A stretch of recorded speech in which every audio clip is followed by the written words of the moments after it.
Okay, so we're going to make a video on showing how to remove the fuse unit out of the Brother mfc9340cdw.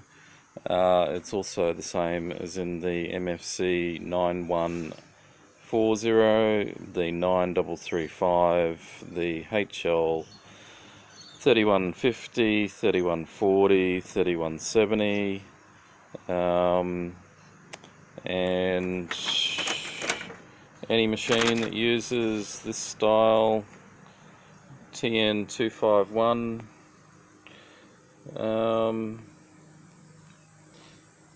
type of toner cartridge. So if your machine is on this list,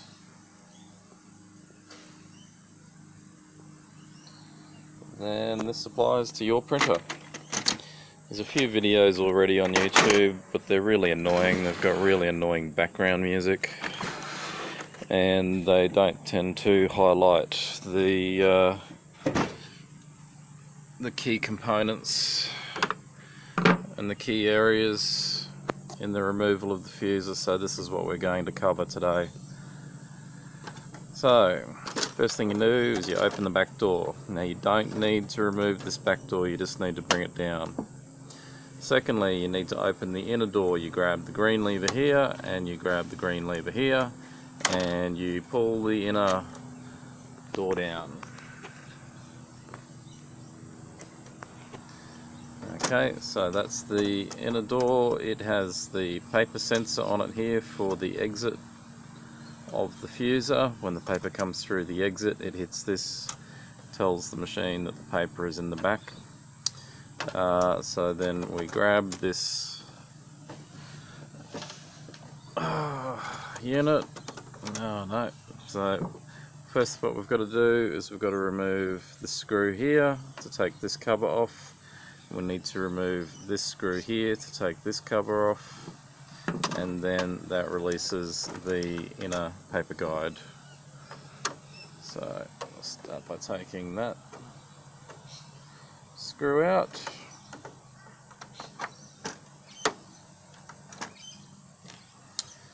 And we shall take this screw out.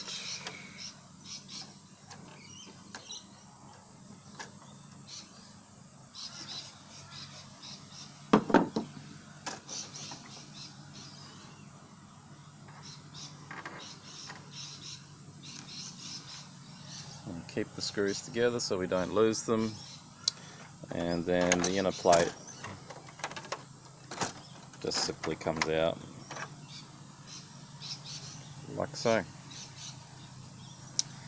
Over there, then this plate comes out.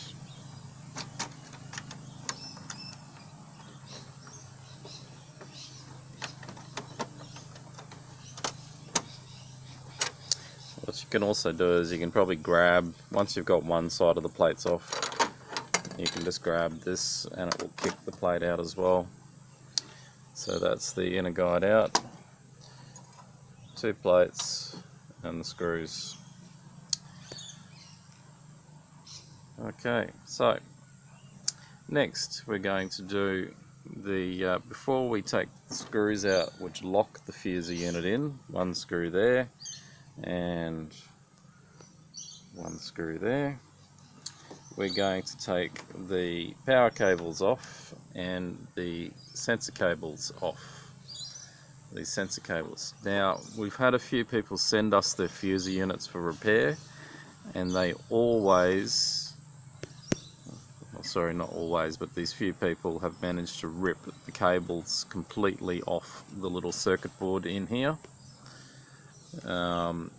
So what I'll do with this is I'll show you how you remove these plugs from the socket. So you have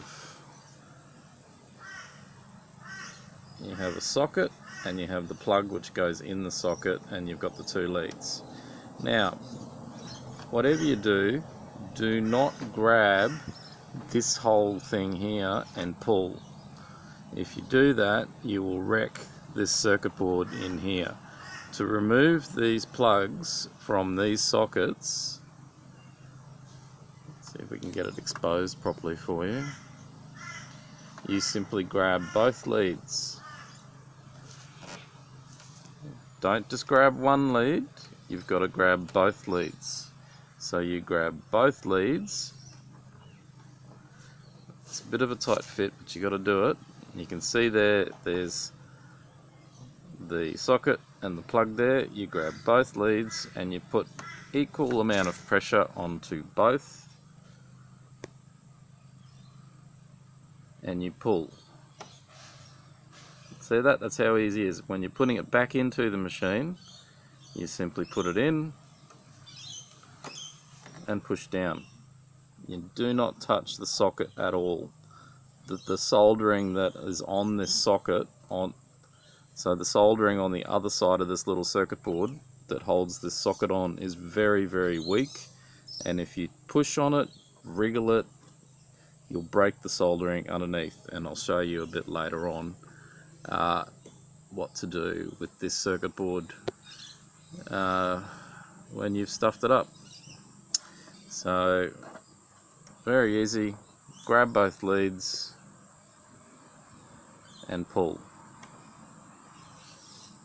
It's that easy. Same again with the little one. The red one, you grab both leads and you pull.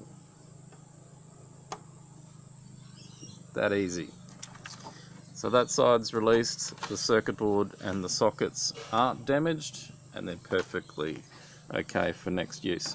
This side we have the power lead, which carries the 240 volts or 110 volts if you're based in America. To undo this one, there is a sort of a clip on the thing. All you have to do, put your finger on top of the clip and pull out, and that uncomes. So you can see there, that's the clip. You push down on the top, it releases it, and so you push down and pull at the same time. So that releases all three leads, and now we move on to the screws that are holding it in. So there's only two screws that hold this fuser unit in. We undo this screw,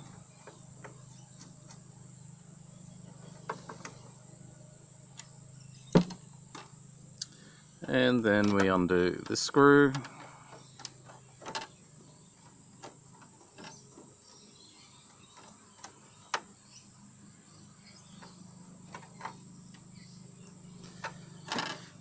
and that's it. The fuser unit is completely separated, so you just simply grab the fuser unit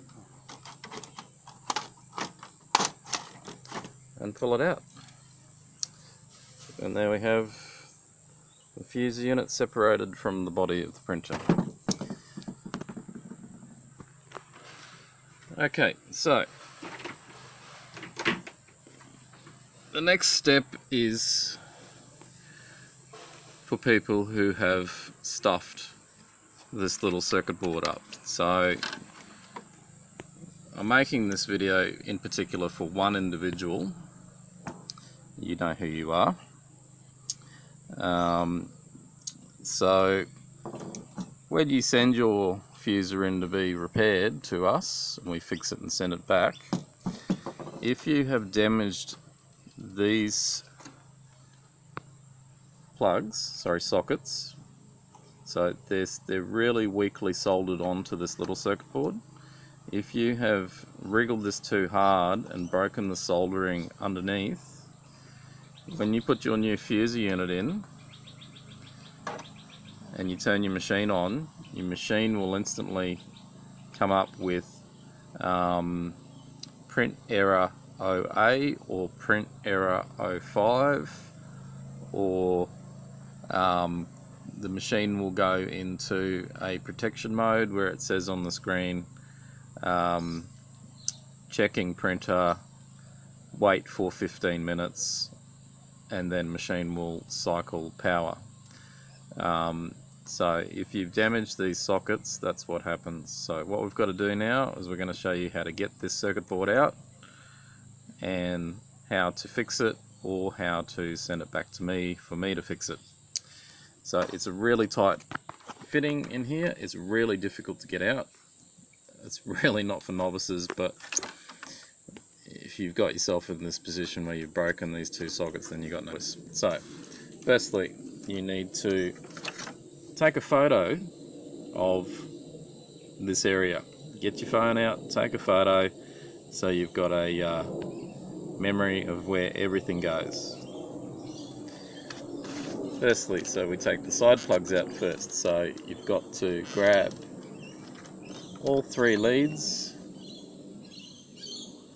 and pull.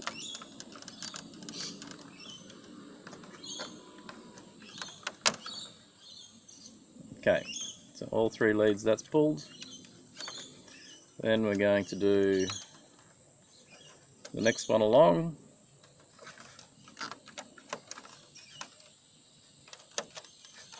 Better still yet, grab a screwdriver, stick it under the leads and just separate them out.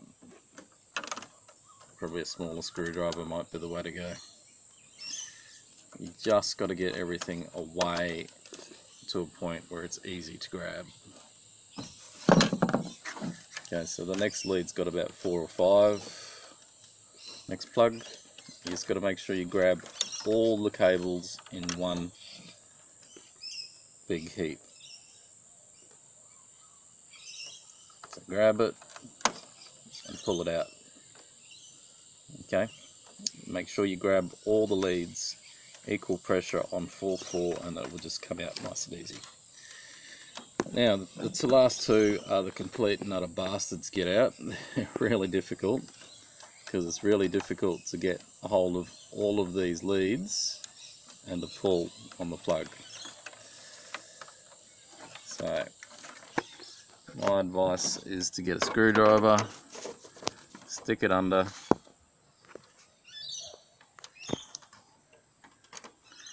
and with the screwdriver underneath, just to carefully, slowly, you can see it's slowly coming up.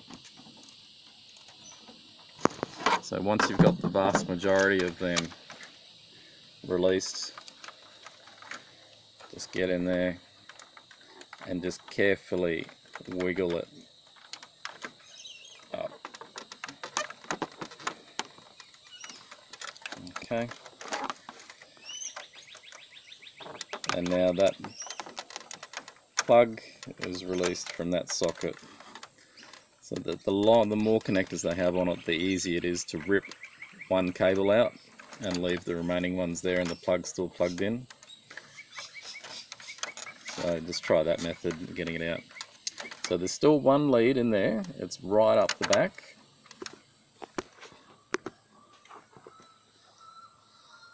It's really hard to get to.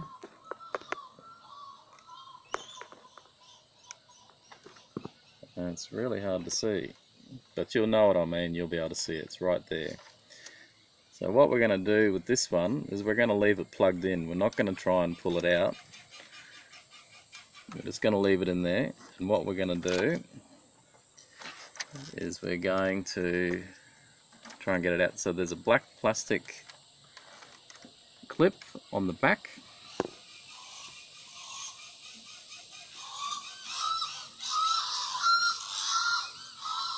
It's right there, you can see it there, that bit. Let's get a screwdriver and point it out. So there it is there, that is the plastic clip.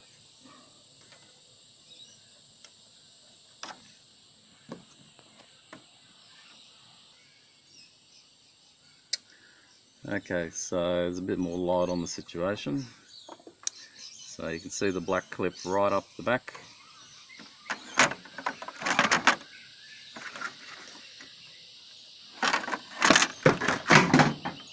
It's there, so we push it. You've got to push it, and then you've got to lift the circuit board at the same time. So you're pushing on the clip back and lifting the circuit board up. Okay, so you can see that clip locks it in, and that's all it is. So then you can then slide this out the locking bit at the front, and then the circuit board can come up and you can pull it away.